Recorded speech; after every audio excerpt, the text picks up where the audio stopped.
나날이 발전하는 정보통신 기술의 영향으로 수많은 정보들이 쉴 새 없이 쏟아져 나오고 있습니다. 정보가 홍수처럼 범람할수록 사람들은 자극적이고 핵심만 전달해주는 콘텐츠에 주목하고 있습니다. 언제 어디서나 간편히 즐길 수 있는 스낵처럼 짧은 시간에도 쉽게 즐길 수 있는 형태의 문화 소비 트렌드를 스낵컬처라고 합니다. 스낵컬처는 편리한 반면 계속 자극적인 콘텐츠에만 집중하게 되고 사고력과 관찰력이 저하되며 지식을 단편화시킵니다.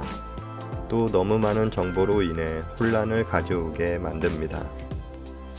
며칠 또는 몇 시간에 걸쳐 읽어야 할 책을 단 몇 분이면 SNS의 카드 뉴스나 영상을 통해 그 내용을 파악하게 됩니다.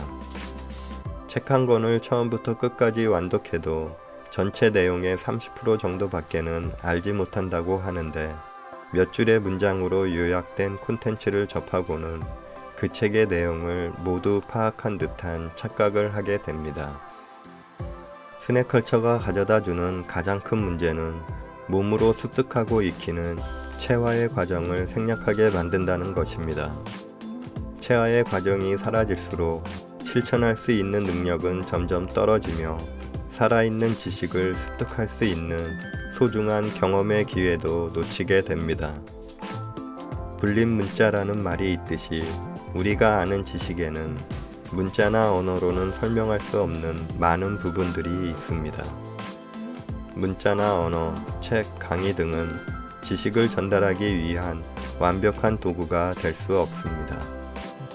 살아있는 지식이라고 할 수 있는 진정한 삶은 책이나 타인으로부터 전해들은 지식이 아니라 직접적인 경험을 통해 배우게 되는 암묵지입니다.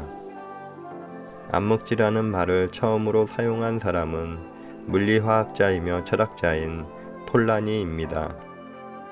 폴라니는 책이나 이론에 의한 명시적인 지식 이외에 개인에게 체화되어 있는 암묵적인 지식이 중요하다고 생각하고 이를 암묵지라고 했습니다.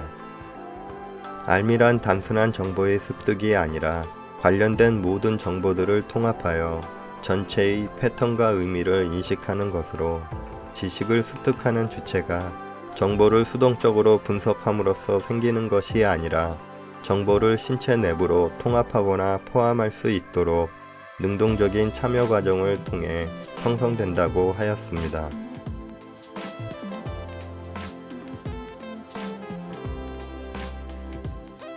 일반적으로 지식이라고 하면 책이나 수업을 통해 얻게 되는 정보로 생각하고 있습니다. 하지만 책, 문자, 언어와 같은 매체를 통해 배울 수 있는 것이 있는 반면에 경험이나 훈련 등 직접적인 체험을 통해서만 배울 수 있는 것들이 있습니다.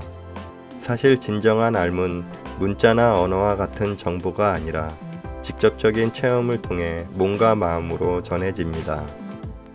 자전거 타는 방법을 아무리 많이 알고 있어도 직접 핸들을 잡고 반복해서 페달을 밟아보지 않고서는 자전거 타는 법을 안다고 할 수 없는 것입니다.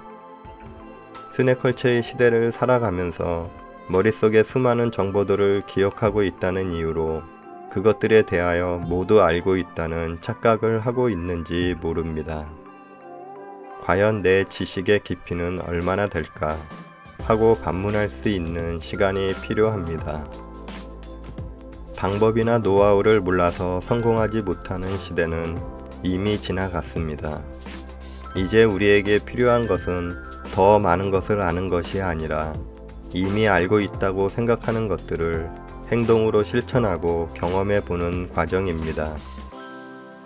자신이 알고 있다는 관념을 내려놓을 때 진정으로 모르고 있었던 것에 대해 눈을 뜨게 됩니다.